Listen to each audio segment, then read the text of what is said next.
Welcome students of class 9। आज हमारे पास एक नया चैप्टर रेडी है 9th क्लास के लिए। इकोनॉमिक्स, मैंने कहा था कि मैं इकोनॉमिक्स स्टार्ट करूंगी। आपका फर्स्ट चैप्टर स्टार्ट हुआ है आज इकोनॉमिक्स का, the story of village Palampur. ठीक है, पालमपुर एक गांव है जिसकी कहानी जो है इस चैप्टर में आपको समझाई जाएगी।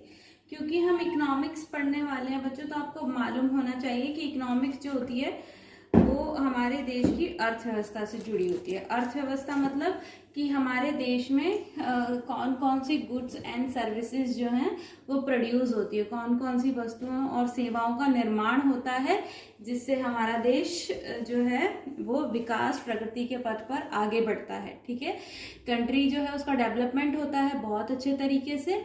तो इसीलिए हर एक देश की अर्थव्यवस्था के बारे में पता होना हमारे लिए बहुत ज़्यादा ज़रूरी है। ठीक है, अगर जैसे जापान की बात करें तो जापान की टेक्निकल इकोनॉमी बहुत ज़्यादा स्ट्रांग है। अगर हम जापान को जानते हैं तो उसकी टेक्निकलिटी के लिए जानते हैं। चाइना को हम उसकी मैन्युफैक्चरिंग के लिए जानते हैं। ठीक है, अमेरिका भी अपनी इकोनॉमी में एक बहुत बड़ा जो है देश है। ठीक है, तो उसी तरीके से अगर हम अपने इंडिया के बारे में जानें तो हमारी इंडिया की इकोनॉमी किसकी वजह से ज़्यादा चलती है? हमारी इंडिया की इकोनॉमी चलती है एग्रीकल्चर से। ठीक है, जो हमारा प्राइमरी फैक्टर है। ठीक है, प्राइमरी जिससे हमारे ऑक्यूपेशन के 3 फैक्टर्स होते हैं। ठीक है, लाइक प्राइमरी हो गया, सेकेंडरी हो गया और टर्शरी हो गया। इन 3 फैक्टर्स या सेक्टर्स में जो है ऑक्यूपेशन डेवलप होता है। ठीक है, जो प्राइमरी है वो नेचर से जुड़ा हुआ है, जो हमारी प्रकृति हमें देती है। तो और मैन्युफैक्चरिंग में प्रकृति से लिया हुआ रॉ मटेरियल ही आगे हम मैन्युफैक्चरिंग में सेकेंडरी सेक्टर में उसका यूज करते हैं। उसके बाद आता है हमारा टर्शरी सेक्टर जिसको हम कहते हैं सर्विस सेक्टर। फॉर एग्जांपल, हमने प्राइमरी सेक्टर में एग्रीकल्चर से लिया कॉटन। ठीक है, उस कॉटन को हमें रॉ मटेरियल बनाकर भेजा मैन्युफैक्चरिंग सेक्टर में, यानी कि सेकेंडरी सेक्टर में। वहां पर उस कॉटन से क्या डेवलप किया गया? कपड़ा तैयार किया, कपड़ा मैन्युफैक्चर किया। उस कपड़े को मार्केट तक कौन पहुंचाएगा? सर्विस सेक्टर यानी ट्रांसपोर्टेशन। तो ट्रांसपोर्टेशन और मार्केटिंग जो होती है वो कौन से सेक्टर में आती है? वो आती है टर्शरी सेक्टर में। ठीक है, तो इंडिया का मैन्युफैक्चरिंग सेक्टर इतना ज्यादा स्ट्रांग नहीं, क्योंकि भारत में ज्यादा मैन्युफैक्चरिंग नहीं हो पाती है। आप जानती हैं कि हम उसे बाहर के देशों से एक्सपोर्ट करते हैं। ज्यादातर हमारे यहाँ पर जो सामान है वो चाइना से ही बनकर आता है। ठीक है, तो हमारा प्राइमरी सेक्टर बहुत स्ट्रांग है बच्चों, क्योंकि एग्रीकल्चर इंडिया में सबसे ज्यादा होता है। ठीक है, गांव के किसान जो है वो खेती बाड़ी करते हैं और हमारे देश की अर्थव्यवस्था को बनाने में अपना पूरा सपोर्ट करते हैं। ठीक है, तो हम उसी हिसाब से जानना चाहेंगे कि अगर हम यहाँ पर इकोनॉमी की बात कर रहे हैं और हम ये जानते हैं कि सबसे ज्यादा जो इंडिया की इकोनॉमी डेवलप हो रही है वो हो रही है एग्रीकल्चर सेक्टर से।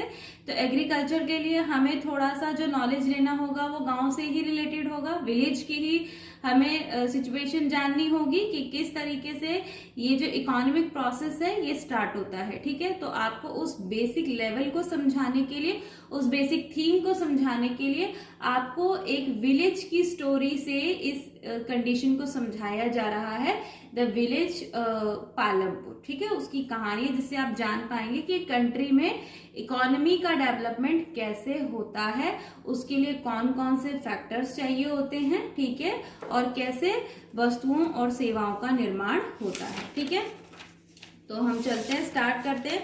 ओवरव्यू ले लेते हैं पहले इस चैप्टर का। ठीक है, इस चैप्टर में आपको एक स्टोरी सुनाई जाएगी, पढ़ाई जाएगी। ठीक है, हाइपोथेटिकल विलेज है, यानी कि एक आप कल्पना कर सकते हैं गांव की, और उस काल्पनिक गांव का नाम रखा गया है पालमपुर। ठीक है, क्योंकि ये वीडियो लेक्चर बनाया है उससे पहले मैं आपको इस चैप्टर का पीडीएफ शेयर कर चुकी हूं। तो अब आप उस पीडीएफ के थ्रू ही इस वीडियो लेक्चर को अगर पढ़ेंगे, सुनेंगे तो आपको बहुत अच्छे से समझ में आएगा। तो मैं आपसे ये चाहती हूँ कि आप अपने उस पीडीएफ नोट्स को अपने सामने रखें और तब आप इस वीडियो को देखें, तो आपको लाइन टू लाइन सारी चीजें समझ में आएगी। ठीक है, और जो मैं बोल रही हूँ उसको आपको सुनना बहुत ज्यादा जरूरी है। ठीक है, तो ये स्टोरी है एक हाइपोथेटिकल विलेज, उसका नाम रखा गया है पालमपुर। ठीक है, और ये हमने विलेज पालमपुर क्यों लिया है? क्योंकि हम introduce some basic concept relating to production, यानी कि उत्पादन कैसे होता है, प्रोडक्शन कैसे होता है, उस के जो बेसिक कॉन्सेप्ट हैं उसको इंट्रोड्यूस करना हम चाहते हैं, उसे हम समझाना चाहते हैं। इसीलिए प्रोडक्शन को समझने के लिए हमें एक गांव की कहानी लेनी पड़ी है, ठीक है। और इस गांव के थ्रू हम क्या क्या जान पाएंगे, स्मॉल स्केल मैन्युफैक्चरिंग, यानी कि भारत में लोग इतने ज्यादा अमीर नहीं है कि वो बहुत ज्यादा पैसा लगाकर अपने लिए बड़ी बड़ी मैन्युफैक्चरिंग इंडस्ट्रीज खोल सके। इसीलिए वो स्मॉल स्केल, लार्ज स्केल पर नहीं, स्मॉल स्केल्स पर छोटी छोटी अपने लिए मैन्युफैक्चरिंग उद्योग जो होते हैं उसको स्थापित करते हैं और अपने लिए कोई भी वस्तु का निर्माण करते हैं, ठीक है। लेकिन गांव की बात बता रहे तो आप गांव से रिलेट कर सकते हैं कि स्मॉल स्केल, छोटे उद्योगों की बात हो रही है यहाँ पर। फिर डेयरी, यानी आप देखते हैं कि गांव में बहुत ज्यादा पशुपालन होता है, ठीक है। गायें हैं, भैंसे हैं, उन्हें पाला जाता है, तो उससे डेयरी प्रोडक्शन में भी बहुत ज्यादा हेल्प मिलती है, वो भी एक अच्छी इकोनॉमी सोर्स है हमारे विलेजेस के लिए। ट्रांसपोर्टेशन एक इम्पॉर्टेंट है, क्योंकि आजकल तो रेयरली कोई गांव ऐसा होगा जो बाय रोड ना कनेक्ट हुआ हो, ठीक है। तो ट्रांसपोर्ट के थ्रू भी इस विलेज पालमपुर की जो इकोनॉमी है वो चल रही है, क्योंकि ट्रांसपोर्ट दोनों जगह इस्तेमाल हो रहा है, पीपल को भी अपने डिस्टेंस तक पहुंचाने के लिए, और जो सामान बन रहा है, जो प्रोडक्शन हो रहा है इस गांव में, उसे शहर तक पहुंचाने के लिए, शहर के मार्केट तक पहुंचाने के लिए ट्रांसपोर्ट भी बहुत ज्यादा इंपॉर्टेंट हो रहा है, ठीक है। But on a limited scale, बहुत लंबे लार्ज लेवल पर नहीं होता है, ये लिमिटेड स्केल पर ही होता है। तो ये एक छोटा सा ओवरव्यू आपको मिल गया पालमपुर गांव के बारे में, ठीक है, कि हम इस कहानी से ही आगे बढ़ेंगे। अब हम पालमपुर गांव के बारे में चर्चा कर लेते हैं, उसकी इंट्रोडक्शन से, ठीक है। जान लेते हैं पालमपुर गांव के बारे में, एक आप इमेजिनेशन करेंगे इस गांव की।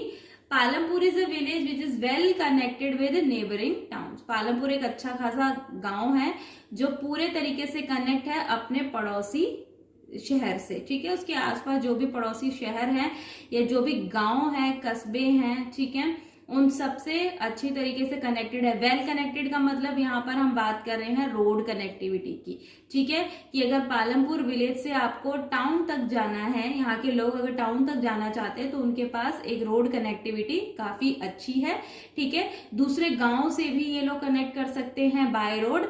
और इस पालमपुर गांव का जो सबसे इम्पोर्टेंट शहर है, जो यहाँ का सबसे पास का शहर है, वो है रायगंज, ठीक है, जो सबसे बड़ा मार्केट देता है पालमपुर को। और यहाँ के फार्मर्स या यहाँ के जो भी प्रोडक्शन एक्टिविटी में जुड़े हुए लोग हैं वो रायगंज के ही बाजार में जाते हैं अपना सामान बेचने के लिए, ठीक है। इसके अलावा ट्रांसपोर्ट का भी एक माध्यम लोगों ने अपने लिए सोच रखा है, ठीक है। तो उसमें bullock carts, tongas, bogies, motorcycles, jeep, tractor, trucks, ये इस टाइप के कुछ ट्रांसपोर्टेशन विजिबल है पालमपुर विलेज में, ठीक है, जिसके थ्रू पीपल को भी एक प्लेस से दूसरे प्लेस तक ले जाते हैं, ठीक है, और प्लस जो भी प्रोडक्शन होता है उसे भी पहुंचाया जाता है। इसके बाद पालमपुर गांव में 2 प्राइमरी स्कूल भी हैं जो गवर्नमेंट की तरफ से चलाए जाते हैं, यानी कि प्राथमिक विद्यालय जो 5वीं तक की शिक्षा देते हैं, ठीक है। प्राइमरी स्कूल्स 2 हैं यहाँ पर, सरकार की तरफ से चलाए जाते हैं, एंड 1 हाई स्कूल, एक उच्च शिक्षा के लिए भी स्कूल खोला गया है, ठीक है, 10वीं तक की शिक्षा यहाँ पर मिलती है। फिर ये आप एक प्राइमरी हेल्थ सेंटर भी है, सरकार द्वारा चलाया जाता है प्राइमरी हेल्थ सेंटर, प्राथमिक स्वास्थ्य केंद्र, और एक प्राइवेट डिस्पेंसरी भी यहाँ पर है। तो आप देख रहे हो कि शिक्षा का भी अच्छी तरीके से यहाँ व्यवस्था की गई है, ठीक है। स्वास्थ्य की, हेल्थ की भी जो छोटी मोटी सेवा है, जिससे लोगों को अगर कोई तकलीफ है, कोई बीमारी है, तो उसका इलाज यहाँ पर हो सकता है। अब बात करते हैं कि पालमपुर विलेज में लोग कितने रहते हैं, ठीक है। तो पालमपुर विलेज में लगभग 450 डिफरेंट कास्ट की फैमिलीज रहती हैं, आर लिविंग हेयर, ठीक है। 450 परिवार पालमपुर गांव में रहते हैं। आउट ऑफ देम, इन 450 परिवारों में से 80 परिवार जो है वो अपर कास्ट से बिलोंग करते हैं, यानी कि उच्च जाति के हैं, और यही 80 परिवार ऐसे हैं जिनके पास सबसे ज्यादा लैंड मेजॉरिटी है, यानी कि गांव है तो गांव में जमीनें भी होंगी, ठीक है। तो ये सबसे ज्यादा जमीनें जो हैं वो किनके पास है, अपर कास्ट की फैमिलीज के पास हैं, जो कितनी है 450 में से 80 है, ठीक है। 1/3 ऑफ टोटल पॉपुलेशन, 450 जो फैमिलीज यहाँ पर रह रही हैं, उनका 1/3 जो परिवार है वो किससे, कौन सी कास्ट का है, शेड्यूल कास्ट का, ठीक है, वो निम्न जाति के लोग हैं, 1/3 पॉपुलेशन पालमपुर की। और इसके बाद और चर्चा कर लेते हैं। तो most of the houses have electric connections, अधिकतर गांव में बिजली का कनेक्शन भी दिया गया है, अधिकतर घर जो है वो बिजली की कनेक्टिविटी से जुड़े हुए हैं, ठीक है। स्मॉल मैन्युफैक्चरिंग हम ऑलरेडी ओवरव्यू में पढ़ चुके थे। स्मॉल मैन्युफैक्चरिंग, ट्रांसपोर्टेशन, शॉपकीपिंग, यानी कि आपने दुकानदार देखे होंगे गांव में जो छोटा मोटा सामान, तेल है, साबुन है, ऐसी छोटी मोटी चीजें जो है वो अपनी दुकानों पर बेचते हैं। एंड फार्मिंग तो यहाँ का मोस्ट इम्पोर्टेंट है, हम उसको निगलेक्ट नहीं कर सकते। The production activity of village Palampur, अगर आपसे पूछा जाए कि पालमपुर विलेज की प्रोडक्शन एक्टिविटी क्या है, तो वो है small manufacturing, transport, shopkeeping and farming, ठीक है। अब इसके बाद हम बात कर लेते हैं, हम बार बार इकोनॉमिक्स कर रहे हैं, प्रोडक्शन यानी उत्पादन की बात कर रहे हैं। तो बच्चों, उत्पादन कैसे होता है, प्रोडक्शन किस तरीके से किया जाता है, प्रोडक्शन करने के लिए हमारे पास क्या होना चाहिए, कौन से तरीके होने चाहिए, कौन से रिसोर्सेज होने चाहिए जिसके थ्रू हम प्रोडक्शन कर सकते हैं। तो उत्पादन के लिए अब हम ऑर्गेनाइजेशंस पढ़ेंगे कि वो कौन से संस्थाएं हैं जो प्रोडक्शन में हेल्प करती हैं। और यहाँ पर हम बात कर रहे हैं प्रोडक्शन गुड्स एंड सर्विसेज का, वस्तुओं और सेवाओं का निर्माण करने में, उनका उत्पादन करने में हमें क्या क्या चीजें चाहिए होती हैं, ठीक है। तो प्रोडक्शन के लिए हमें 3 चीजें चाहिए, land, labour and capital. Land मतलब भूमि, यानी अगर हमारे पास जमीन होगी तो उस जमीन पर हम प्रोडक्शन कर सकते हैं। जैसे अगर आपको उस पर एग्रीकल्चर करना है तो आप एग्रीकल्चर कर सकते हैं, आपको वहां पर कोई फैक्ट्री प्लांट एस्टैब्लिश करना है तो आप वहां पर अपना कोई उद्योग स्थापित कर सकते हैं। फिर अगर आप खेती में काम कर रहे हैं तो आपको लेबर की जरूरत पड़ेगी, अगर आप उद्योग चला रहे हैं तो उद्योग में भी आपको लेबर की जरूरत पड़ेगी। फिर आता है तीसरा, जिसको हम बोलते हैं कैपिटल। कैपिटल इकोनॉमिक्स में जो कैपिटल है बच्चों, उसका अर्थ अलग होता है। कैपिटल का मतलब होता है पूंजी, ठीक है। पूंजी का अर्थ होता है कि जैसे कि आपके पास जो पैसा है, ठीक है, अगर वो पैसा आप किसी बिजनेस में, किसी काम में लगाते हैं, ठीक है, इकोनॉमिक्स में लगाते हैं, इकोनॉमी को चलाने में कोई धन या पैसा खर्च करते हैं, तो उस पैसे को कहा जाता है पूंजी, जो कैपिटल होती है। पैसा होता है लेकिन किसी प्रोडक्शन एक्टिविटी में, उत्पादन क्रिया में लगाया गया पैसा बन जाता है पूंजी, यानी कि कैपिटल, ठीक है। तो प्रोडक्शन के लिए बच्चों 3 चीजें क्या होनी चाहिए, लैंड होनी चाहिए, लेबर होनी चाहिए और कैपिटल होनी चाहिए, ठीक है। अब आगे जानना ये जरूरी है कि ये तीनों रिक्वायरमेंट हमारी पूरी कैसे होगी। हमें प्रोडक्शन करना है और हमें लैंड, लेबर, कैपिटल की रिक्वायरमेंट है, हमें ये तीनों चीजें कैसे मिलेंगी, ठीक है। तो जो हमारा लैंड है, ठीक है, लैंड के साथ हम और एक चीज जोड़ लेते हैं कि अगर आप कोई उद्योग लगाते हो तो आप उसमें मशीनरी का इस्तेमाल करोगे, ठीक है, और मशीनरी जो होती है वो बिजली से चलेगी, ठीक है। तो बिजली कैसे बनाई जाती है, पानी से, ठीक है। प्लस मशीनें चलेंगी तो वो गर्म होगी, उनको ठंडा करने के लिए भी आपको कूलेंट चाहिए। कूलेंट का काम क्या कौन करेगा, पानी करेगा, ठीक है। तो नेचुरल रिसोर्सेज यानी हमारे प्राकृतिक संसाधन हमारी कौन सी रिक्वायरमेंट को पूरा कर देते हैं। हमारा प्रोडक्शन का पहला फैक्टर जो है लैंड और वाटर, वो हमें किससे मिल जाता है, वो हमें मिल जाता है नेचुरल रिसोर्सेज से, ठीक है। उसके बाद आते हैं हम अपने सेकंड फैक्टर, जिसको हम बोलते हैं लेबर, ठीक है। लेबर ज्यादातर कहाँ जरूरत होती है, उस इंडस्ट्रीज में जहां लेबर्स की रिक्वायरमेंट ज्यादा होती है, ठीक है।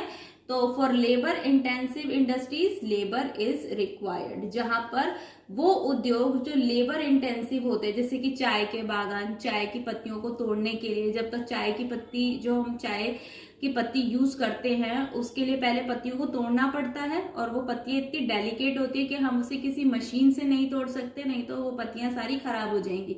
तो उसको तोड़ने के लिए किसकी जरूरत पड़ती है, लेबर्स की जरूरत पड़ती है। तो ऐसे कई सारी इंडस्ट्रीज हैं जो सिर्फ किस पर डिपेंड होती हैं, लेबर पर ही डिपेंड होती हैं, और उनको क्या चाहिए होता है, लेबर इज रिक्वायर्ड, ठीक है।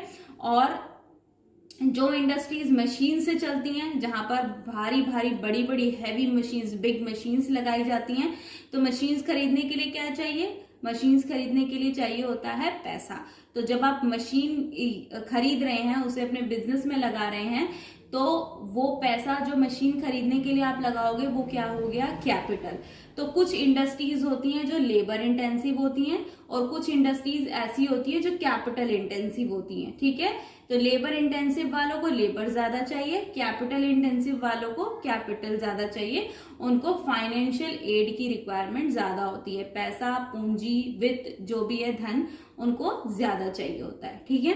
तो आप समझ गए, हमने लैंड की बात कर ली, लेबर की बात कर ली, कैपिटल हम शुरू कर चुके हैं।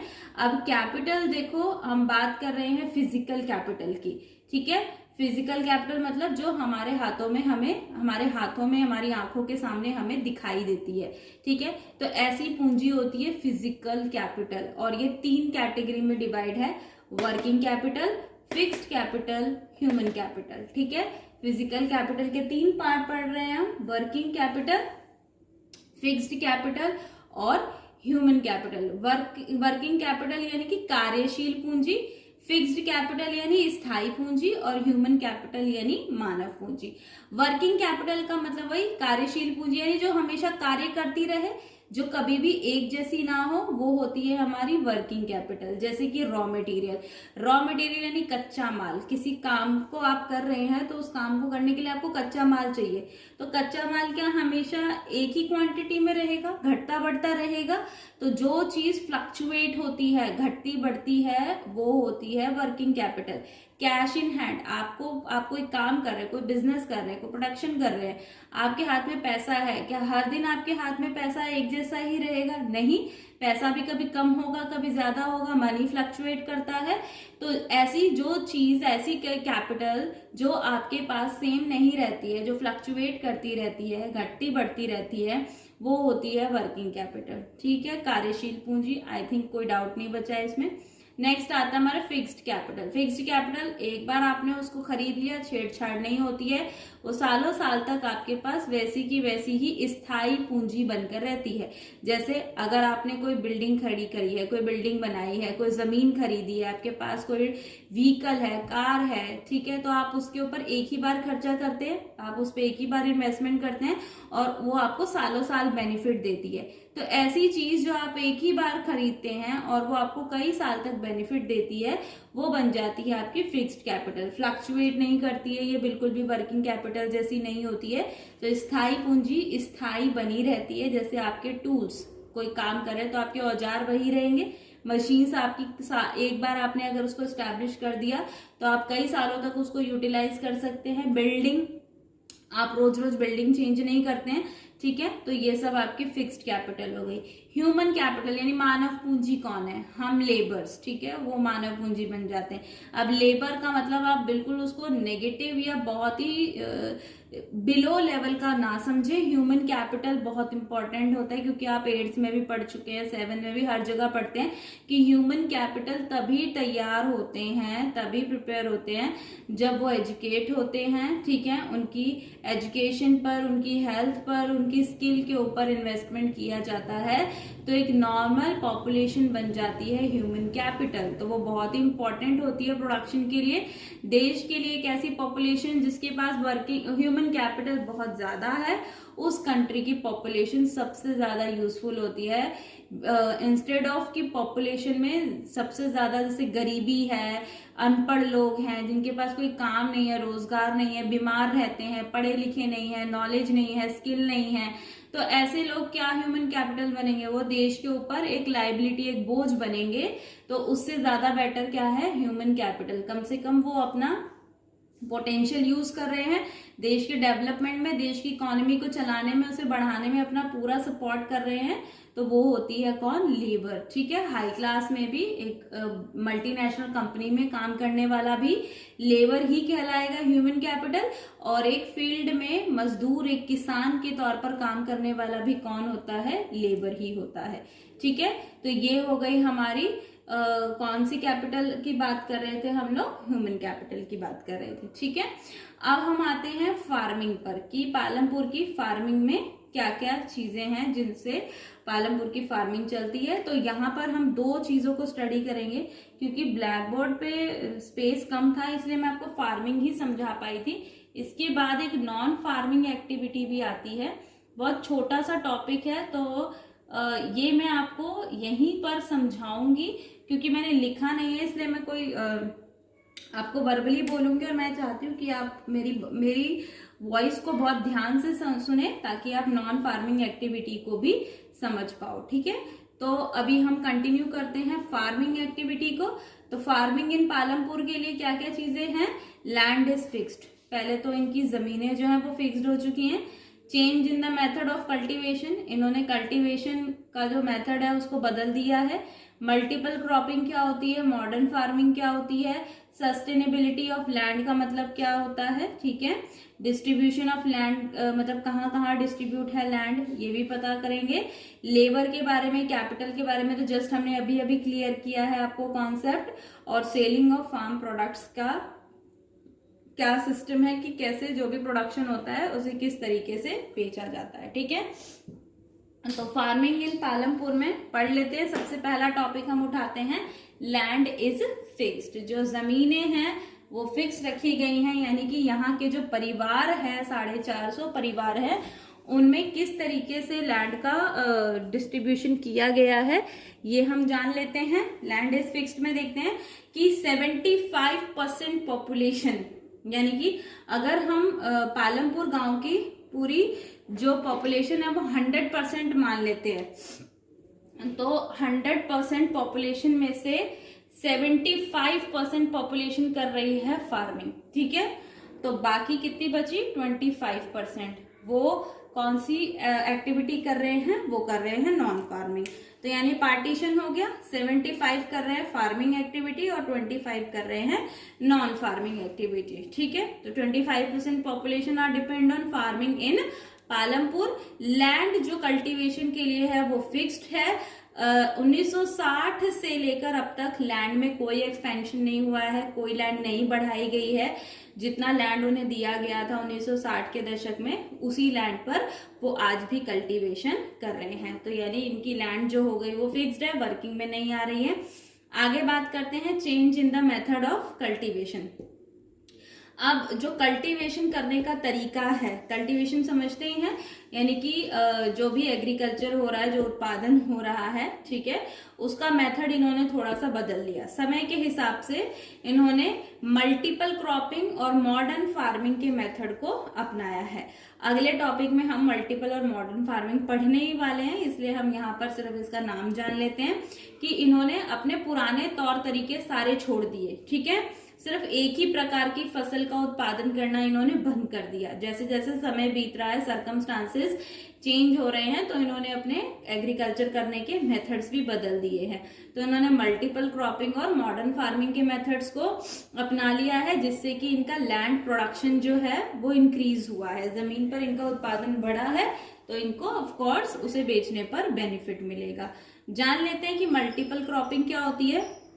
मल्टीपल क्रॉपिंग का मतलब होता है different types of crops in the same piece of land, यानी कि एक ही जमीन के टुकड़े पर अलग अलग प्रकार की फसलों को उगाया जाता है।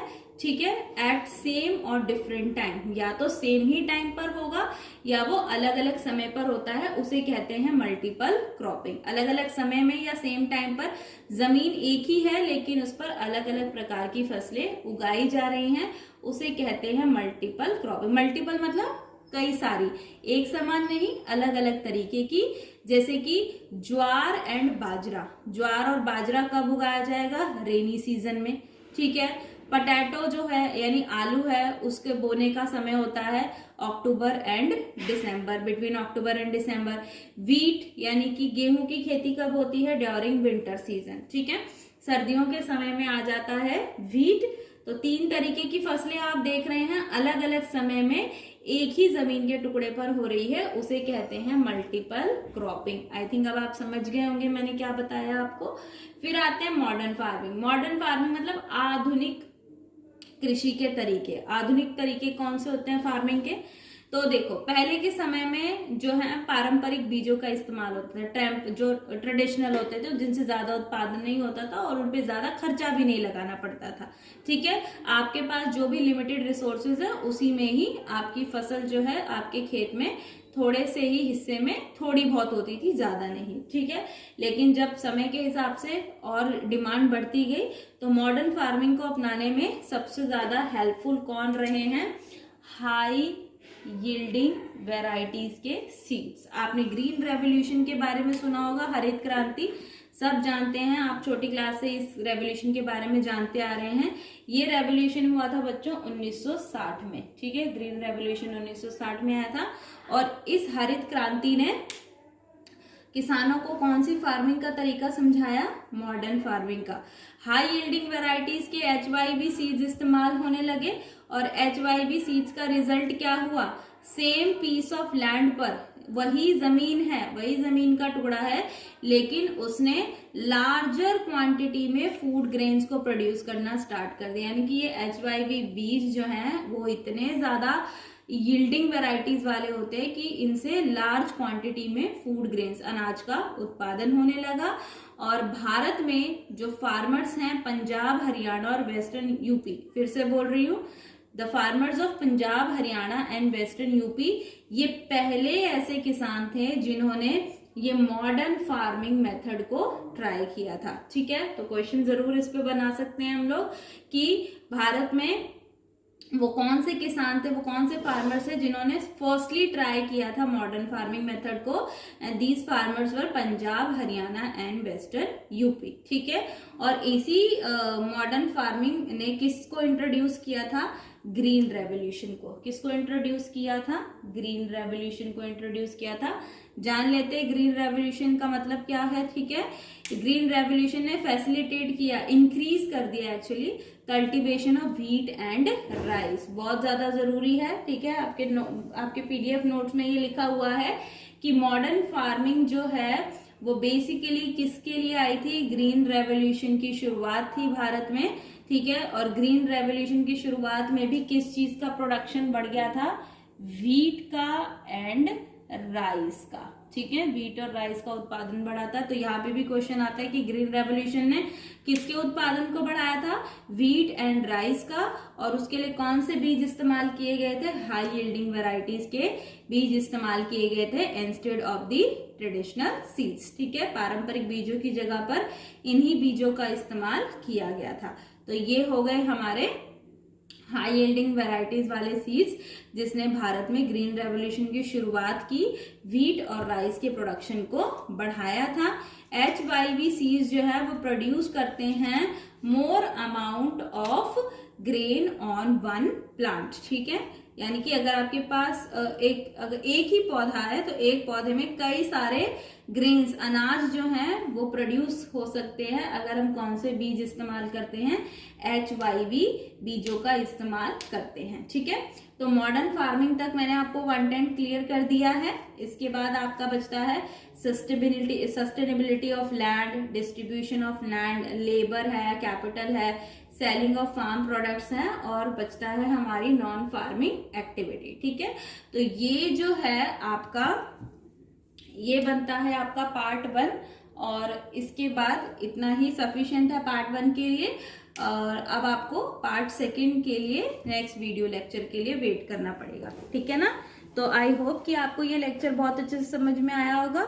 आप इसे PDF नोट्स के थ्रू समझें, पढ़ें और अच्छे से इसको स्टडी करें। आई होप आपको ये लेक्चर बहुत ही अच्छे तरीके से समझ में आया होगा। Thanks for listening me. Thank you so much.